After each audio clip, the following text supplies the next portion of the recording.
A unique way of telling people their shortcomings without them knowing your identity. You sign up to the site and then you send your page to all your friends. Everyone can then anonymously post what drives them mad about their nearest and dearest. The aim is that you can start self-improving and become the best pal your friends could ever want. Apparently that's the aim of it. But what do you think your friends would say your failings were, Sherrie? Would you agree with them? What are you laughing at? Well, the thing is, I know what they are. Yeah, well, you know what they are. Well, do you know, more importantly? And you know what they are. And I know I know what they are. I think the thing is with me is I think it's very boring what's wrong with me, because I have a big guilt complex. I'm a people pleaser. I have low self-esteem, low self-confidence. And I think that's boring in a person, because you can bore people to death with it. It is when you go on about it and it's not justified. You see, that's the point.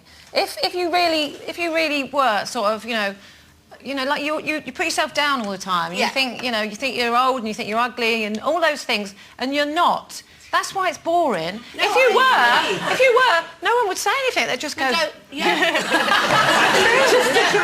the thing is, you see, this show has helped me in all the years I've been in it.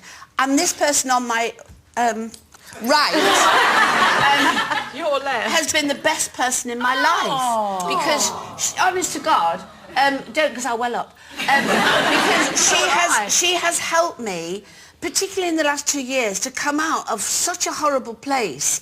And now I feel as though I'm really coming out of it. But you are getting better. You look the best you've looked in years. Yeah, and since I've been away for 5 years and come back, and you look fantastic, years younger. And I put it down to Carol, because we have such a close relationship, and it's just that she's always been there, and she will say, "Shut up! You know, you are boring." You say that, Sherrie, but some might say that's a failing of yours, Carol, that you can be maybe a little bit too forthright. Yeah, I'm sure they do. I can't help it, though. I know I have got this reputation amongst my really, really good friends and my family as well, as being kind of having sort of queen-like behaviour. Like, if I'm turning up, everybody just goes, they all go mental, getting things ready. Do you mean queen in the camp sense or grand? No, the queen. Really? Like the queen's coming, like they've got to change all the beds, they've got to tidy up. Oh, Carol's coming, we've got to do this. I don't know why they think I care, because I don't, but my brother... My brother... I bet you do. I really don't. But he describes me as like, when I turn up, it's like a whirlwind. Like I walk in, when he used to live in Singapore, and I used to walk in his flat, and his girlfriend would be like, "Oh, the Queen's coming, the Queen's coming."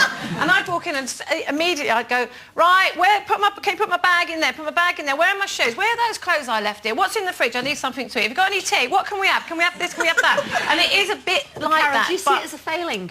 Well, maybe I should, but I just think, you know, it's just about being direct, isn't it? I mean, I'm not the sort of person who would just walk into my brother's house and sit on the sofa and wait for him to offer me a cup of tea. I'm like, get me a cup of tea. I have to say, I mean, I agree with Sherrie in as much as being on this show for the past 3 years has made me really aware of all my shortcomings. But in a really good way, because I've looked them in the face and had them pointed out to me, which when you're with, you know, a sort of normal group of friends, as it were, you know, you moan about something and they go, "Oh, yes, yes." Here you moan about something and they go, "Shut up, what are you talking about?" Yeah. But it's been really good, and it's made me confront things that I wouldn't normally have dealt with. And I think it's made me a little bit, I don't know, a bit more self-aware, and also a bit more open-minded, I suppose, because you do get a bit set in your ways. Yeah. You've been away for 5 years, though. Have you noticed a change in yourself since the last time you were here? I don't know if I've noticed a change. I know now my judgment in men is appalling, so that's a failing. And my friends keep constantly telling me this. But also, one of my ones is, and I hate this, but I can't help it, whenever I go out and I have a drink, I become a one-woman hen party. I start having a fantastic night, and I go off and leave my mates. And I'll befriend everyone in the room, wanting to be everyone's mate. And sometimes I see my mate stood in the corner on her own. Do they get annoyed? Yeah. But I'm having a time. And the table's whooping. Do you know, I've been there. You are a one-woman hell party. Hell party. No, you are good. Well, you want to go out with me more, and then we can do it together. Yeah, just ignore each other. We can both go out and have a hen party. Yeah. The thing I'll say about Carol is, what you do with Carol is you go, how much has she had to drink? Oh, God. What stage is she?